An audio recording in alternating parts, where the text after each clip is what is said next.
Bah là, c'est bon, vous aviez eu votre réponse. Monsieur Vogetta. Et après, monsieur Lyon. Ah, Vegeta. Fusion. Monsieur Sari, ouais, je suis ici. Voilà. Merci d'être ici et de répondre à nos questions. Effectivement, ce qu'on essaye nous de faire, c'est de comprendre les mécaniques. Et mais il y a, c'est qui lui? C'est pas Benalla? Je ne connais pas.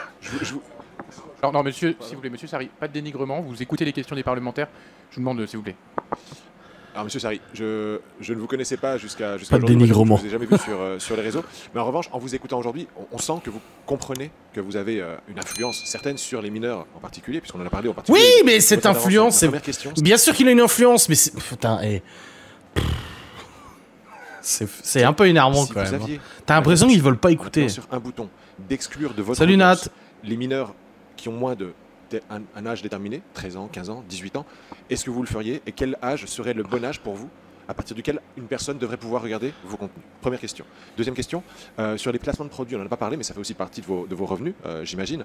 Et j'ai vu par contre passer notamment une association de victimes de l'influence qui dit que parfois dans le passé, vous avez pu avoir certains placements de produits qui étaient problématiques, avec notamment ça, il y en a eu plein. La Ligue des Champions 2025 qui n'aurait pas été arrivé. Est-ce que vous êtes conscient éventuellement? Oui. Bah, Akram, il en a parlé aussi, il avait fait la pub pour un boîtier pour augmenter la puissance de ta bagnole. Quand j'avais vu la collab, j'ai dit oh non, mais non, c'est de la merde, c'est fake quoi. Et du coup, Villebrequin avait fait un debunk pour montrer qu'en effet c'était un produit de merde.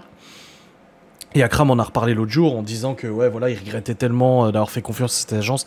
Alors moi, le problème que j'ai moi avec ces influenceurs qui font des placements produits très bancals, etc., c'est qu'ils se cachent très vite derrière les agences de pub. Ah ouais, mais bon, c'est l'agence. Moi, je faisais confiance à l'agence. Elle a dit que tout allait bien. Nanani nanana. Voilà. Et t'as quand même une responsabilité, je veux dire que tu bosses avec une agence ou pas. Moi, je peux vous reparler de 8 Events, donc du coup de Wesley, l'agence qui était concurrente à Shona Events, avec qui j'avais bossé du coup pour Nikki Cosmétiques.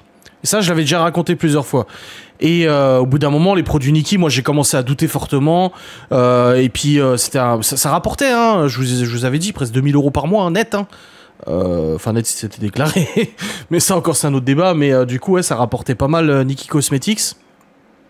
Et du coup, ils avaient commencé à vouloir faire de la promo pour plein de produits de marque blanche, genre des trucs pour enlever les points noirs, des machins, des ci, des ça, des trucs pour blanchir les dents et tout. Et ça s'était arrêté là. Bon, après moi j'ai arrêté de gérer les collabs, hein, vous le savez. En 2020 je gérais plus rien.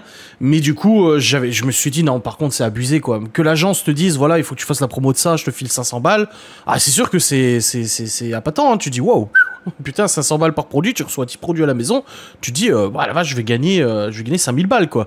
Mais au bout d'un moment, t'as aussi ta part de responsabilité en tant qu'influenceur, et c'est pas parce que tu bosses avec une agence de com, une agence d'annonceurs ou autre, que tu dois tout accepter et tout valider.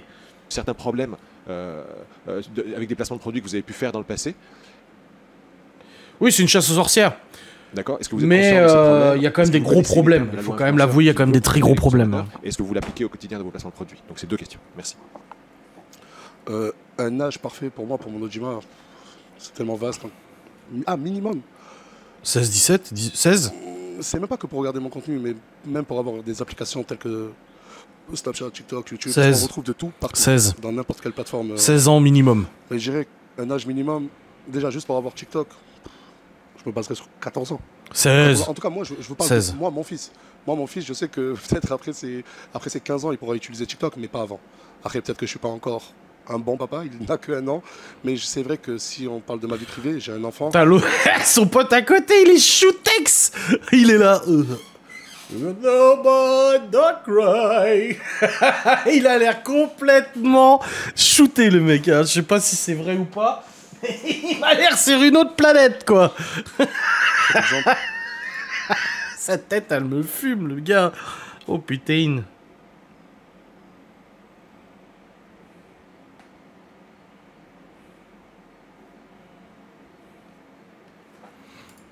Je ne le laisserai pas. Parce qu'après, il ne faut pas punir tous les jeunes. Aujourd'hui, TikTok, c'est aussi un endroit pour se relaxer. TikTok, on y va pour se relaxer. Ça a été créé pourquoi? Pour qu'on puisse. Oui, c'est du divertissement, bien sûr. Scroller sur le fil d'actualité, regarder des vidéos, qu'elles soient de tout type. Il n'y a pas que des vidéos problématiques sur TikTok. Je ne suis en aucun cas l'avocat de TikTok, je préfère le dire. Mais sur TikTok, on voit aussi des vidéos où on apprend quand même pas mal de choses. Moi, Après, le truc, c'est que là, on parle beaucoup de TikTok, mais je veux dire, les gosses, ils allument la télé, ils tombent sur les Marseillais, les ch'tis marseillais, les anges de la télé-réalité, Hollywood Girl, machin, blabla, et tout ça. Enfin, voilà, quoi.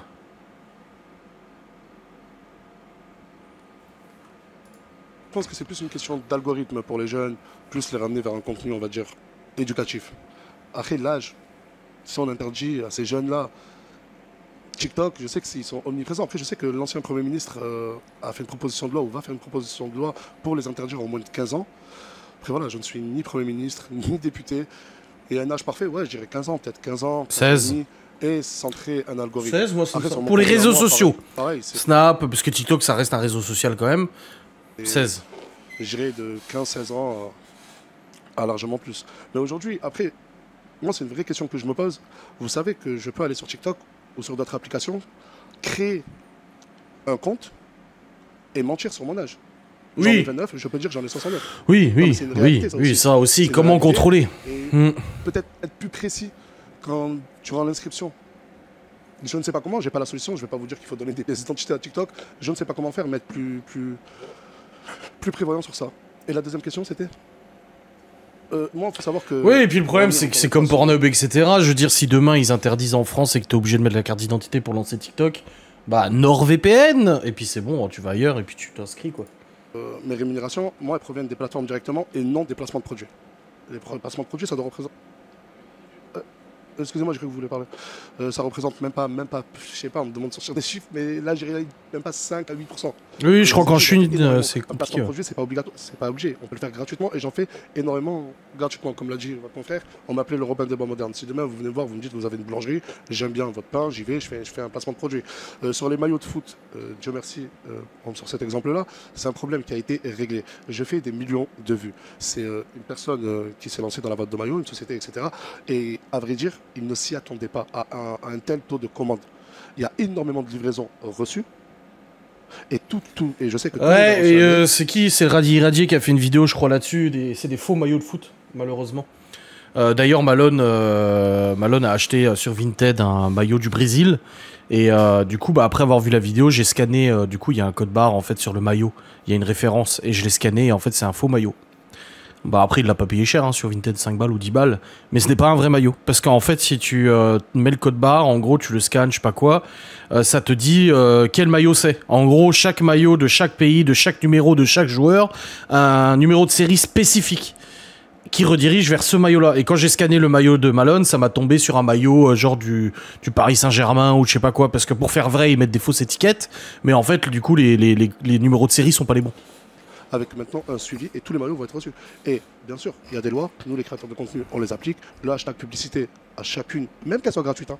Si demain je partage, je sais pas, bon, votre boulangerie. Ouais, je vais mettre ça le c'était hashtag- un peu compliqué. Je l'ai eu l'autre jour là quand on a fait quand Laura elle a reçu des fringues là de la boutique là, de la nana qui fait du prêt-à-porter. Je l'ai dit plusieurs fois dans la vidéo. Moi, je m'y attendais pas. Je n'étais pas au courant de cette livraison et j'ai dit en vlog, oui voilà, c'est pas une collab. Et du coup, avec Laurent, on en a discuté. Elle m'a dit, ouais, mais est-ce que tu devrais pas dire quand même que c'est une collaboration? Je dis, bah, le truc, c'est que moi, j'étais pas au courant.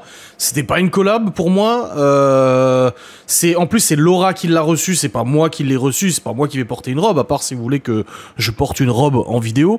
Ou Miguel, parce que Miguel pourrait porter une robe aussi en vidéo si vous le voulez. Mais du coup, je me suis dit, ouais, qu'est-ce que je fais? Alors, j'ai laissé et puis on verra bien.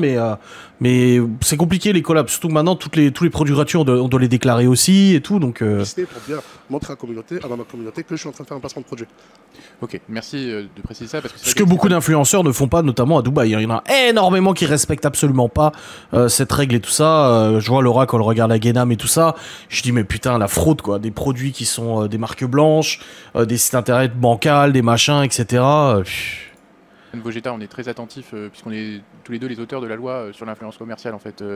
Voilà, c'est nous qui avons fait la loi sur le. Voilà, donc je vous apprends ça, mais je vous apprends peut-être aussi, et je précise quand même que les jeux concours, les cartes bancaires, les placements financiers, tout ça est strictement interdit et régulé. Voilà, depuis au moins 2 ans. Voilà, d'accord. Les jeux concours aussi. Placement financier, combien de fois j'en reçois moi? Oh bordel.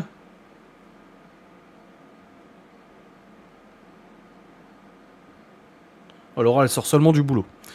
Je reçois souvent des propositions pour Bah, ils disent pour les cartes bancaires, mais Amixem, il fait souvent la pub de Revolut, machin, etc. Bizarre. Et placement financier, casino. Souvent, je reçois des casinos. Vu que je suis sur Kik, on me dit ah, pub. Non. Par ailleurs, dès qu'il y a tout ce qui est lié à l'argent, ça doit être agréé, enregistré par l'AMF. Donc voilà, faut avoir conscience de ça. Il faut des mentions obligatoires sur les jeux. Ah oui, il faut que voilà, oui, d'accord, il y a des règles. Et on a pu voir sur certains de vos contenus, mais encore une fois, je le dis, on n'est pas là pour faire la loi. Je vous le dis juste pour la suite. La loi, elle dit, si on fait un jeu concours, il faut des mentions légales. Il faut un truc très précis. Sinon, c'est des jeux concours qui peuvent, voilà. Bon, on l'a respecté sur les jeux concours. Après, ensuite, avec le prestataire, il les respecte, il met les mentions légales. Bon. Mais ça, après, je vous dis la vérité, c'est pas moi, mon équipe qui sort. Mais merci, je préfère le préciser parce que il y a des gens qui suivent cette audition. Et il faut aussi dire qu'il y a un cadre et que nul n'est censé ignorer la loi et que n'importe qui peut être avec des placements de produits problématiques peut être derrière condamné à ça. Il y a des personnes qui l'ont été d'ailleurs. Mais vous savez, monsieur le député, j'aimerais parler de quelque chose qui me tient à cœur. Quand moi, j'avais 110 000 followers. Et je parle à vous, hein, si c'est vous qui êtes derrière ces lois, cette loi. Vous savez que, je vous le dis ouvertement, ça va peut-être... Il y a des gens sur Internet. Vous savez que j'ai déjà partagé du pari sportif. J'ai déjà partagé du trading. Je le dis, je plaide coupable. Vous savez qu'il y a beaucoup de familles qui sont venues, qui m'ont dit, Nas, mais on t'a fait confiance. Et on a tout perdu dans le trading, des plans financiers. Je vous le dis, le copy trading. Dans cette commission d'enquête, personne ne m'en a posé la question. Et je l'admets. Mais c'est là où j'aimerais revenir, c'est... J'avais 100 000 followers. C'était mes tout premiers mois en tant que créateur de contenu, j'avais démissionné. Je venais juste de démissionner en tant que gardien d'immeuble. Désolé. Et j'aimerais parler de ces pseudo-agences. Je ne sais pas si vous... Et il y en a tellement. Moi, j'arrête, je me retire. Mais j'aimerais aussi tellement protéger aussi ces créateurs de contenu de ces agences qui viennent en costard, qui nous expliquent qu'ils connaissent très bien la loi et qui viennent avec un beau discours. Et puis ces gens-là, à moi, partager. Nul n'est censé ignorer la loi. Oui, après, ils peuvent être convaincants. Ils essaient de te faire des placements produits. Moi, ça m'est déjà arrivé d'avoir des gens très convaincants qui proposent, alors à mon niveau, attention, hein, au niveau de la chaîne que je gérais avant. Donc, c'est pas des trucs de foufou zinzin non plus. Mais voilà, c'est déjà arrivé de recevoir des mails super bien posés, machin, avoir des coups de fil. Ouais, grosse boîte, nanani, nanana. Je pense notamment à la montre Montessori. Il y a de cela quelques années, en 2018 ou 2019, une collaboration qui est tombée pour une montre connectée Montessori. Toute première fois que j'ai affaire à du dropshipping, c'était vraiment une des premières collabs. Et la nana, elle présente un site internet, Montessori, machin. Enfin, moi, je faisais pas gaffe. Maintenant, j'ai l'œil, tu vois. Mais du coup, je vois Montessori, montre connectée. Je me dis, oh, c'est pas mal et tout ça. En plus, le nom Montessori, avec ça vendait des bouquins, Montessori, Zebbi et tout, là. Je me suis dit, ouais, c'est cool, tu vois. Et elle proposait 500 balles pour la promotion. 700 balles pour une story et une promotion en vlog YouTube. D'ailleurs, la promotion vlog YouTube a été faite à Nigloland. Donc cette promotion, globalement, a payé la sortie à Nigloland, en gros. Et du coup, promotion a été faite de la montre Montessori, avec la mise en scène, de l'IBI, le GPS, machin, etc. Les gens ont commandé, beaucoup d'abonnés ont commandé cette montre Montessori, qui était vendue, je crois, 40 ou 50 balles, un truc comme ça. Avec, du coup, tu pouvais prendre la carte SIM, machin, etc. Et finalement, quelques semaines après, beaucoup d'abonnés sont revenus contacter en disant, bah écoute, c'était pas moi le destinataire des messages, mais vous avez compris où je veux en venir. Ouais, il y a un souci, j'ai toujours pas reçu ma montre connectée, machin. Premier mail, oui, bonjour, apparemment il y a des clients qui ont des soucis de réception, boum, pas de réponse. Pas de réponse, deuxième mail, pas de réponse. Et au bout de quelques jours, boum, le site couché. Plus de site internet, plus rien, personne ne répond, boîte mail coupée et tout ça. Pour qu'au final, en fait, des gens se soient fait arnaquer par cette boîte qui faisait simplement du dropshipping, donc à récolter des paiements, qui en plus d'envoyer des produits en dropshipping, mais ça c'est pas illégal, d'envoyer des montres 50 balles alors que tu pouvais les avoir sur AliExpress à 10 € ou 15 €, et ben en plus de ça, on mis sur la paille des gens qui avaient commandé le produit qui ne l'ont jamais reçu. Et face à ça, en fait c'est la responsabilité du créateur qui est engagée. Ah, on me dit un commentaire diffamatoire sur la vidéo de l'Uchronie, machin, je sais pas quoi. Je sais que ma mère en a supprimé, elle m'avait dit conneries. De toute façon, les gens ils sont tendus en ce moment. C'est la chaleur, elle leur monte au cerveau et puis elle les rend un peu zinzin, je pense.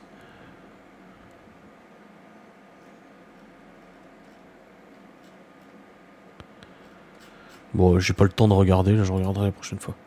Mais du coup, ouais, il y a vraiment une responsabilité du créateur. Et là, voilà, il dit oui, les gens viennent en costard, ils persuadent. Après, là, par contre, je suis pas trop d'accord. Le créateur a une grosse responsabilité de filtrage, de vérification que la boîte est bien fiable, que le produit est bien fiable. C'est comme je vous avais dit, les montres, ça c'est un exemple typique aussi. J'avais reçu il y a 2 ans une proposition de collab pour des superbes montres italiennes, machin, etc. Ils voulaient m'envoyer un coffret de montres d'une valeur de 500 balles, plus un paiement, etc. Pour qu'au final, je me rende compte qu'en fait, les montres étaient assemblées à partir de pièces trouvées sur AliExpress. Les cadrans, les bracelets, tout était trouvable sur AliExpress, quoi. Donc voilà, on a quand même un devoir aussi de vérification, nous les créateurs.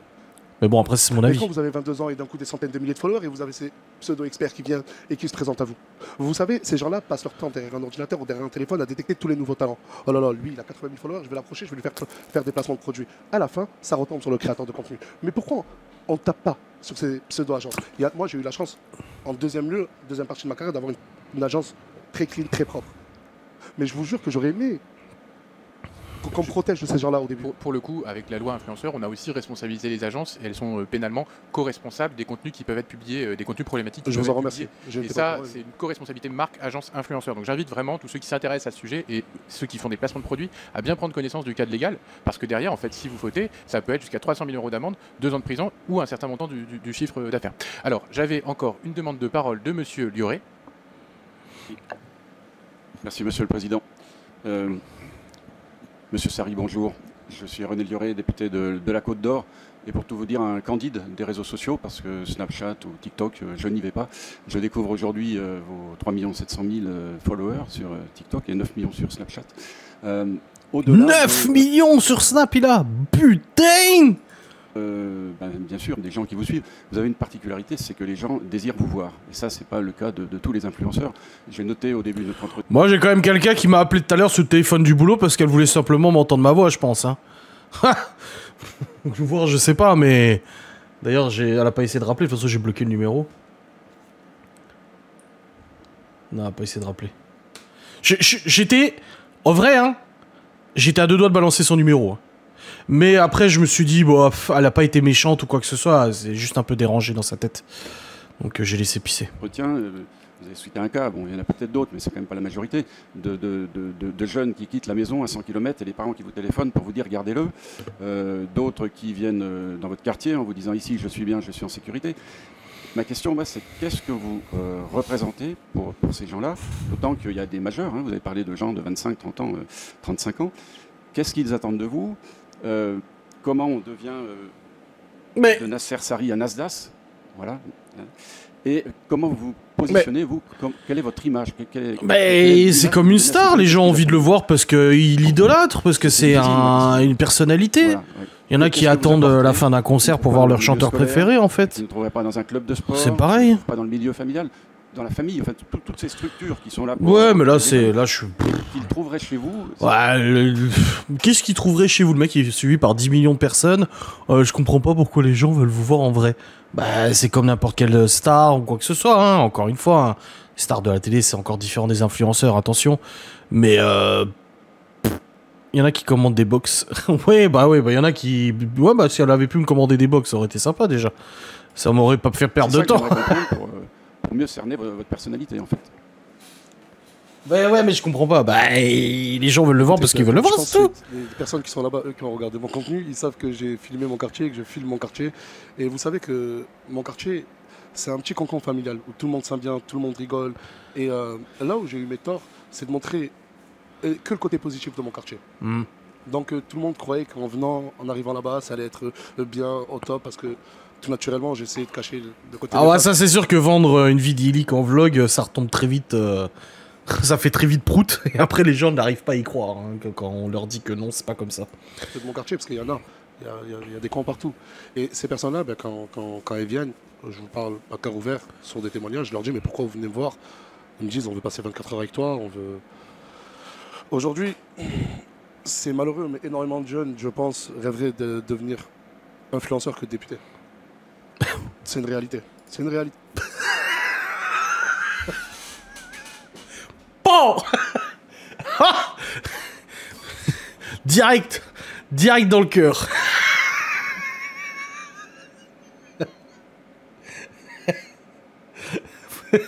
C'est tellement vrai. Le mec, il est en facepalm. Il est là. Oh. Ça fait pas rêver d'être député. Il y a une étude qui est sortie il n'y a pas si longtemps que ça. C'est un Français sur deux ne connaît même pas le député de sa ville. C'est une réalité. Aujourd'hui, Oh la vache! être influenceur, vous savez, je ne parle pas de moi dans mon cas personnel, mais beaucoup de créateurs de contenu, beaucoup d'influenceurs sont basés sur Dubaï et montrent ces gratte-ciel et montrent ce mode de vie luxueux. Et moi, comme vous avez dit, je suis accessible.